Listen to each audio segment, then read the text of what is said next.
નમસ્કાર મિત્રો, તો આપણા નવા વિડીયોમાં તમારું ફરી સ્વાગત છે। તો આજે આપણે જોવાના છીએ કે કયા કયા વિસ્તારમાં વરસાદ પડી શકે છે, કયા કયા વિસ્તારોમાં ઝાપટા જેવો પડી શકે છે, કયા કયા વિસ્તારોમાં પવન વધારે રહેવાનો છે। સંપૂર્ણ માહિતી આજના વિડીયોમાં આપણે જોવાના છીએ। તો વિડીયો ઉપર નવા હોય તો વિડીયોને લાઇક કરી દો, ચેનલ ઉપર નવા હોય તો સબસ્ક્રાઈબ કરી બાજુનું બેલ બટન દબી દો। ચાલો મિત્રો, આપણે જલ્દીથી આજે જોઈ લઈએ કે કઈ કઈ જગ્યાએ વરસાદ પડવાની શક્યતા રહેલી છે। તો મિત્રો, આપણે આજે જોઈએ તો બંગાળની ખાડીમાં આજ આપણને સમાચાર મળ્યા છે એ પ્રમાણે આપણે આ સાયક્લોન અત્યારે જોવા મળી રહ્યું છે, જે આની અસર આપણા ગુજરાત ઉપર થશે તે જ આપણે પહેલાં અહીંયા વાત કરવાના છીએ। જે આ અસર છે તે ધીરે ધીરે મધ્ય ભારતમાંથી ઝારખંડવાળા એરિયામાંથી ગુજરાતમાં આ અસર કરી શકે છે। તો તેના વિશે આપણે પહેલાં વાત કરી દીધી છે, સિસ્ટમ સક્રિય થઈ ગઈ છે।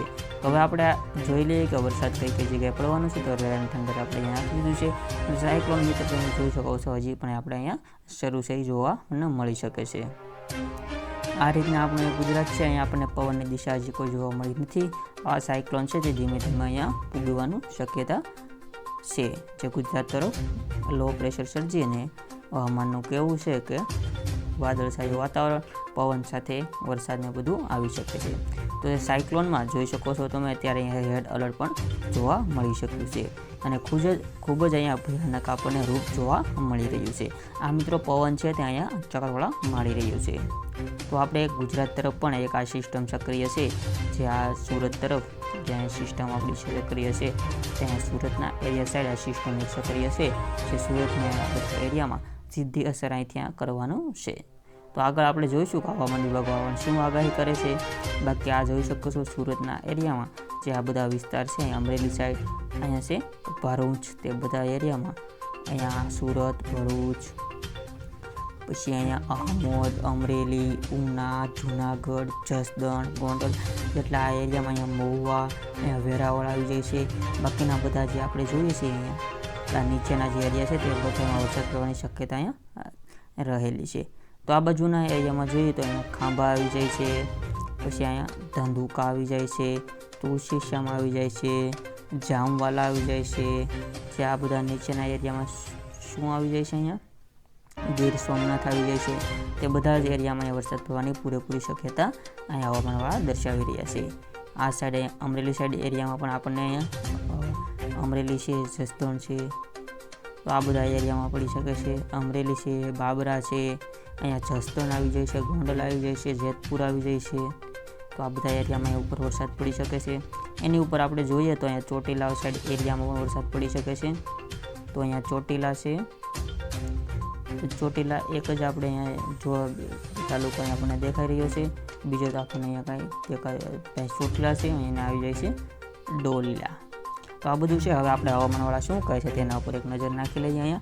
તો બંગાળની ખાડીમાં ફરી એકવાર વરસાદી સિસ્ટમ સક્રિય બની છે અને તે મધ્ય ભારત તરફ આગળ વધી રહી છે। આગળ વધવાની સાથે જ તે વધારે મજબૂત બને છે। હાલ બંગાળની ખાડી અને ઝારખંડ પર લો પ્રેશર એરિયા છે, હવે મજબૂત બનીને ડિસ્પ્રેન્સમાં ફેલાઈ જશે। આ સિસ્ટમ અસરને કારણે મધ્ય ભારત, મહારાષ્ટ્રની સાથે ગુજરાતમાં પણ તેની અસર થશે। તેના કારણે રાજ્યમાં ફરીથી વરસાદનું પ્રમાણ વધી શકે છે તેવી શક્યતા છે। આ સિસ્ટમ ઝડપથી આગળ વધશે અને તે મધ્ય ભારત પર પહોંચશે, જેના કારણે ગુજરાતમાં આગામી ઘણા દિવસોમાં ભારે વરસાદની શક્યતા રહેલી છે। બંગાળની ખાડીમાં સર્જાનારી સિસ્ટમોનો ગુજરાત પર અસર કરશે કે નહીં, પસાર થશે કે નહીં, તે રાજ્યમાં ભારે અતિ ભારે વરસાદ વરસશે। હાલમાં એક સિસ્ટમ ગુજરાત પર પસાર થઈ શકે છે, ત્યારે દક્ષિણ, મધ્ય અને ઉત્તર ગુજરાતમાં ભારેથી અતિ ભારે વરસાદ પડશે। હાલ દક્ષિણ ગુજરાતની કેરળ સુધી એક લો પ્રેશર સ્ટ્રોક રેખા પણ સક્રિય છે। તેની અસર ખાસ કરીને દક્ષિણ ગુજરાતના વિસ્તારોમાં, મુંબઈ અને તેની આસપાસના વિસ્તારો તથા કોકણના વિસ્તારો પર થઈ રહી છે। આ સિસ્ટમ સતત વરસાદ પડી રહ્યો છે। તો અહીંયા નીચે આપણે સુરત સાઈડનો એરિયો જે મુંબઈ સાઈડ આવી જાય છે, તો આ સિસ્ટમ આપણે આ બધી સિસ્ટમ અત્યારે સક્રિય આ પટ્ટીમાં આપણે રહેલી છે, જે આપણે થોડુંક મિનિમાઇઝ કરીને અહીંયા બતાવીએ તો આ સિસ્ટમ છે તે આટલા એરિયામાં સક્રિય છે। મુંબઈથી આ આટલો બધો એરિયો કવર કરી લે છે અને અહીંયા પણ એક જોરદાર વરસાદનું એલર્ટ આપેલું છે। તો આ બધા એરિયામાં અમદાવાદ સાઈડની ઉપર આપણે જોઈએ તો કચ્છ બાજુ જે અહીંયા એક પણ સિસ્ટમ સક્રિય થઈ રહી છે, મહેસાણા છે, પાલનપુર છે, જ્યાં ફૂલ વરસાદની આગાહી અત્યારે આપવામાં આવેલી છે। આગળ જોઈએ તો આજના દિવસે ગુજરાત રિજનમાં કોઈ સ્થળે અત્યંત ભારે વરસાદ થવાની આગાહી હવામાન દ્વારા તથા બુલેટિનમાં કરી છે, જ્યારે 3 એટલે કે આજે અને 4 ઓગસ્ટ એમ 2 દિવસોમાં ગુજરાત રિજનમાં અમુક સ્થળે અતિ ભારે વરસાદ થઈ શકે છે. તો હવામાન વિભાગ પ્રમાણે ગુજરાતના 2 દિવસ સુધી વરસાદનું જોર વચ્ચે રહેશે અને તે બાદ વરસાદનું જોર ઘટવાની શરૂઆત થઈ જશે. જોકે વરસાદ સંપૂર્ણપણે બંધ તો નહીં જ થાય. હાલ ગુજરાતના ઘણા વિસ્તારોમાં જોર ઘટ્યું છે અને ઘણા વિસ્તારોમાં વરસાદ બંધ પણ થઈ ગયો છે અને ઘણા વિસ્તારોમાં વાદળછાયું વાતાવરણ પણ જોવા મળી શકે છે અને પવનમાં પણ હળવાશ અનુભવી શકાય છે. તો આગળ વધીએ તો આપણે હવે જોઈ લઈએ કે ગુજરાતના કયા કયા જિલ્લામાં વરસાદ પડી શકે છે.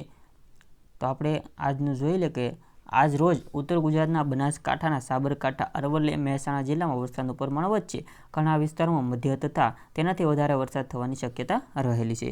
તો આ મિત્રો મહેસાણા સાઈડનો એરિયો છે તેમાં વધારે વરસાદ પડવાની શક્યતા રહેલી છે. જે આપણે આગળ પણ વિડીયોમાં કહી દીધું, જ્યાં અહીંયા એલર્ટ આપણને આપેલું છે કે આટલા એરિયામાં આપણે વરસાદ પડવાની શક્યતા રહેલી છે. એમાં મહેસાણા આવી જાય છે, ધોળકા આવી જાય છે, અહેમદાબાદ આવી જાય છે, પછી અહીંયા નલ સરોવર આવી જાય છે, પછી અહીંયા આવી જાય છે સુરેન્દ્રનગર.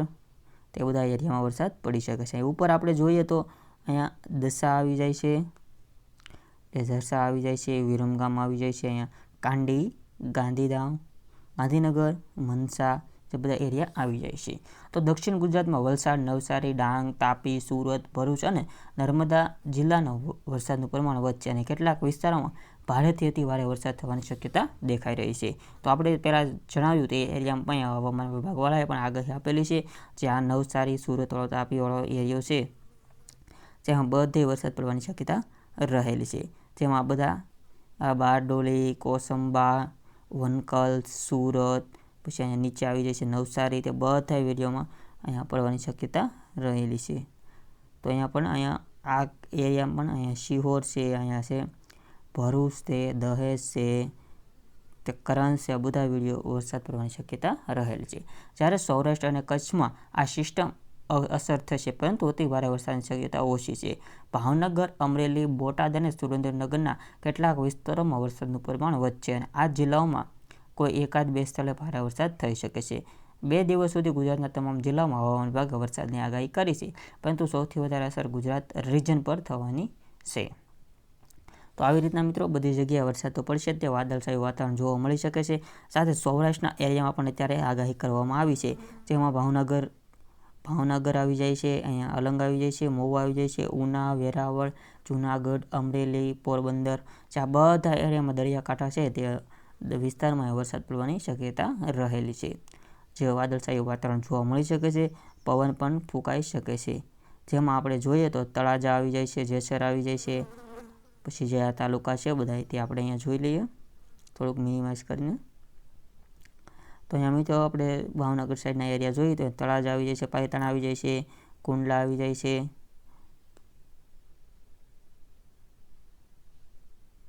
તો મિત્રો આપણે ભાવનગર સાઈડના એરિયા જોઈએ તો તળાજા આવી જાય છે, પાલીતાણા આવી જાય છે, કુંડલા આવી જાય છે, અમરેલી, જે આ બધા એરિયામાં વરસાદ પડી શકે છે. સાથે સાથે ભાવનગરના સૌરાષ્ટ્ર સાથે અહીંયા કચ્છમાં પણ આગાહી કરવામાં આવેલી છે.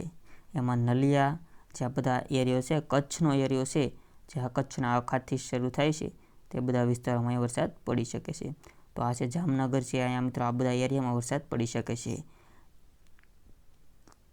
જ્યાં સાયક્લોન સર્જાઈ પણ શકે છે. જે આ બધા કચ્છના એરિયા છે એમાં વરસાદની આગાહી સતત 3 દિવસથી અહીંયા આપવામાં આવે છે. તો આવી રીતના બધા અલગ અલગ વિસ્તારોમાં વરસાદ પડી શકે છે.